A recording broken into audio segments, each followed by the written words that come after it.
None of them knew who he was, not the guards, not the inmates, not even the warden himself. Disguised as a common prisoner, Ibrahim Traoré stepped into Koa prison, unaware that what awaited him inside would haunt him forever. Just 6 days later, the entire prison system would be thrown into chaos. East of Ouagadougou, hidden behind grim concrete barriers and sharp barbed fences, stood Kota Prison, the most dreaded facility in all of Burkina Faso. Beyond those towering walls was a brutal world where neither law nor hope survived. At dawn on a quiet Sunday, the heavy iron gates creaked open. A new prisoner was arriving. There was nothing remarkable about his name. Musa Dio, 38 years old, arrested for attempting a petty theft. His paperwork revealed nothing suspicious, yet, hidden between the lines, was a truth the documents never told. This man was actually Ibrahim Traoré, Burkina Faso's transitional leader, and the nation's most powerful figure. "Move it! Faster!" barked the guard at the main gate, not bothering to look him in the eye. Traoré stayed silent. His face was rough with several days' worth of unshaven stubble. His hair was messy, and he wore a worn-out, faded shirt with ripped trousers. Nothing in his appearance, not his posture, his voice, or even his eyes, gave away the fact that he was a head of state. The reason behind his infiltration into Koka prison was straightforward. For 3 months straight, official reports painted the same picture. Everything was fine, no issues, conditions were getting better. Yet, the anonymous letters landing on Traoré's desk told a darker tale: torture, starvation, missing inmates, and unexplained deaths. 2 opposing realities stood before him, and Traoré knew there was only one way to uncover the truth.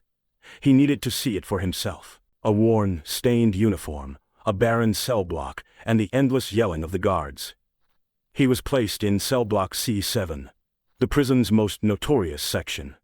Sitting on the lower bunk assigned to him, he took in his grim surroundings. The bedding was filthy, with a thin blanket and a pillow that felt like solid rock. Around him, the other inmates watched with wary, suspicious eyes. Every newcomer was seen as a possible threat. "Hey, fresh meat," called out a bulky inmate from the opposite bunk.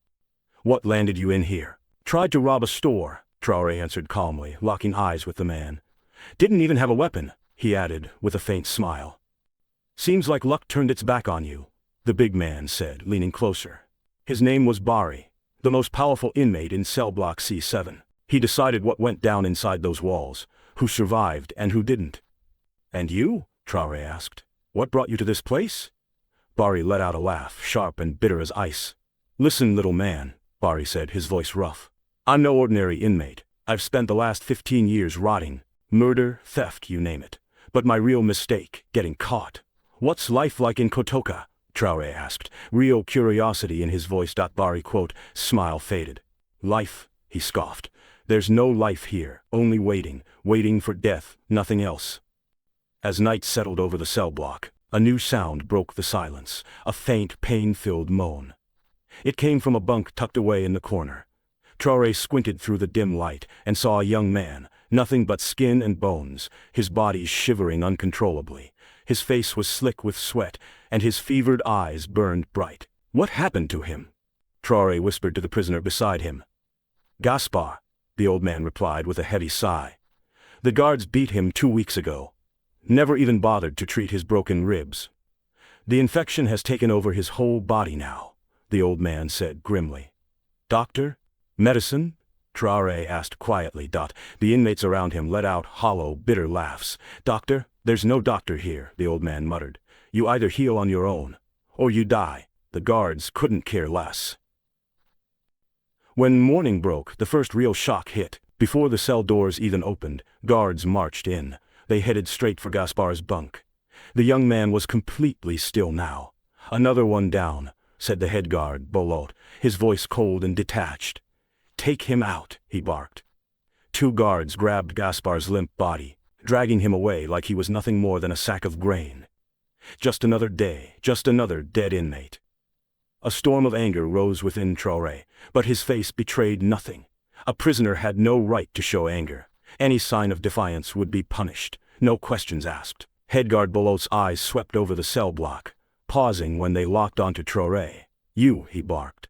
"The new guy, you're on kitchen duty today." The prison kitchen was as bleak and oppressive as the prison itself. Spoiled, rotting food, rust-covered tools, and men driven to desperation. Traoré was assigned to chop vegetables, the simplest of tasks in a place where even the smallest mistake could cost him dearly. For hours, Traoré chopped through rotten vegetables, his eyes constantly scanning everything. The food quantities, the poor preparation, the unsanitary conditions. He glanced at the old prisoner beside him. "These vegetables are spoiled," he muttered. "How are you supposed to cook with this?" The old man's laugh was sharp, bitter. "These aren't for us, kid," he replied. "The real food goes into that cauldron over there." "What's he cooking?" "The guards' food," the old man answered, his voice laced with quiet disdain. "They eat meat, we get bones. They eat bread, we eat mold. That's how it works here," the old man muttered bitterly. That night, when Traoré returned to the cell block, Bari was waiting for him. "Come here, new guy," Bari said, his voice low. "I've got something to tell you." They moved to a quiet corner, and Bari's eyes were glistening with unshed tears. At the far end of the corridor he whispered, "There's a special room. Prisoners who go in there either never come back, or they come back as someone else." Traoré listened closely, locking every word into his memory. "There's a secret economy in this place," Bari continued, his voice trembling. "Bribes for decent food, bribes for medicine, hell, bribes just to survive. If you don't have money, if you don't have family, God help you," Bari said, his voice heavy with truth. "How long has it been like this?" Traoré asked. "Always," Bari replied with a bitter shake of his head. "But it's gotten a hell of a lot worse since Warden Kabork over a year ago." On the third day, Traoré was forced to confront the harsh reality. Another young prisoner had died, just like Gaspar. But this time, the man's death wasn't due to illness. He had died after being taken to the special room. "What happened to him?" Traoré whispered to Bari while the others slept. "Torture," Bari muttered grimly. "Because his family didn't have enough money to pay the bribe." "There are electric shock devices and more in that room," Bari whispered, his voice low with fear. "Don't you hear the noises?" Traoré nodded grimly. The screams he had heard at night were real. "But why? Why would they do such things?" "Money," Bari said with a cold bitterness.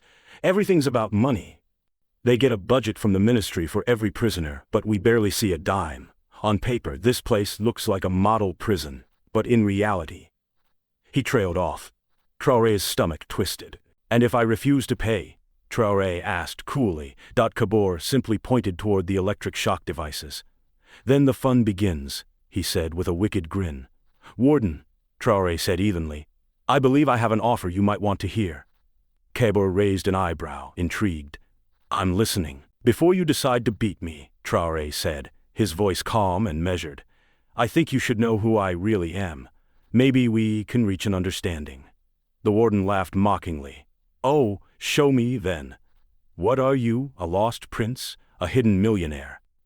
Without haste, Traoré slipped his hand into his pocket and retrieved a small plastic device, a transmitter gifted by the Secret Service. With a quiet click, he activated it. "What are you doing?" Kabor demanded, confusion flickering across his face. "Calling for help," Traoré replied, unshaken. "And believe me, they're very close." Kabor's smirk disappeared instantly. "What is this?" he barked. "Guards, get this thing away from him." But when the door swung open, it wasn't prison guards who entered. It was fully armed, masked special forces, Traoré's loyal men. "What's happening?" Kabor stuttered, staggering backward, his voice barely a whisper. "Who are these people?" Slowly, Traoré rose from his seat. His demeanor had changed entirely. His back was straight, his gaze sharp and unyielding, the presence of a true commander. "Warden Kabor," Traoré said in an unwavering voice, "I am Ibrahim Traoré, and you are under arrest." The blood drained from Kabor's face as horror overtook his features. His knees buckled. He nearly collapsed. "Impossible," he gasped. "Warden Kabor," Traoré continued, his voice cutting through the tension. I have received numerous reports about you and your guards, allegations of torture, extortion, abuse, and death. Torture, extortion, abuse, even deaths, Traoré said, his voice steady. And now, I've witnessed it all with my own eyes. Masked operatives secured Kabor firmly. The warden, overwhelmed by shock, no longer struggled. But, Kabor stammered, desperate. We were only following orders. Orders from the ministry, from the government. I am the government now, Traoré replied coldly. And the only orders I give are justice and dignity for citizen of Burkina Faso. Outside, the rumble of helicopters filled the air. The prison was completely surrounded. I appointed you as the prison minister, Traoré said, stepping closer. But after seeing the nightmare you built here, I will personally make you the first prisoner under the new system. Chaos erupted in the corridors. Guards dropped their weapons, surrendering without a fight. Some tried to flee, but none escaped.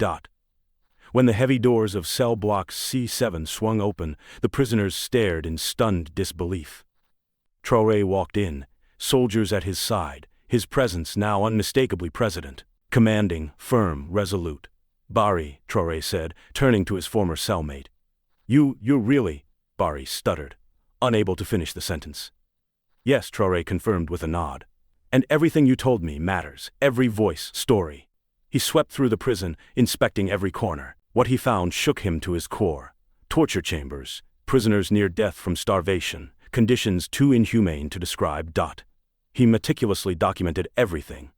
The names of every guard, the conditions of every prisoner, every act of cruelty. Saturday morning, he announced. Everyone, prisoners and guards alike, will gather in the yard. One of his agents asked cautiously, Sir, will there be executions? Traoré shook his head. No, there will be justice, true justice, not revenge. Saturday morning, under the clear sunlight, the prison yard filled with two groups. On one side, the weakened, broken prisoners. On the other, the fearful guards and administrators. Traoré, in plain clothes, stood tall, flanked by ministers and state officials. Today, Traoré declared, his voice carrying across the yard, Burkina Faso makes a choice. Will we stand with the oppressed or side with the oppressors? If we remain silent in the face of injustice, are we not complicit? Silence fell. Some guards hung their heads in shame. The prisoners, meanwhile, looked on, a mixture of hope and fear in their eyes. From this day forward, Traoré announced, Kota prison is closed. This house of horrors will be demolished. In its place, we will build a center for rehabilitation, education, and healing. Cheers were muffled by the overwhelming emotion. Warden Kabor and his collaborators will face trial, he continued. And when I say trial, I mean real justice, not the twisted version you created. A guard broke down in tears. Another dropped to his knees. Every prisoner will receive medical attention. The sick will be treated. The hungry will be fed. Every case will be reviewed with fairness. Bari, still stunned, whispered, Is this real? Traoré smiled softly. It's real, he said. Because Burkina Faso will no longer bury the truth. We will face it. Weeks later, the former Kota prison had been transformed beyond recognition. The concrete walls were torn down, the barbed wire removed. In their place stood an open campus, a vibrant center for education, treatment, and rehabilitation. The notorious torture room was no more. Where pain once reigned, a library now stood, a symbol of a new beginning. The old prison kitchen had been reborn as a soup kitchen, where fresh, healthy meals were now prepared each day. In the open yard, former inmates from cell block C7 had gathered, waiting with anticipation. Among them stood Bari, now working proudly as a health officer.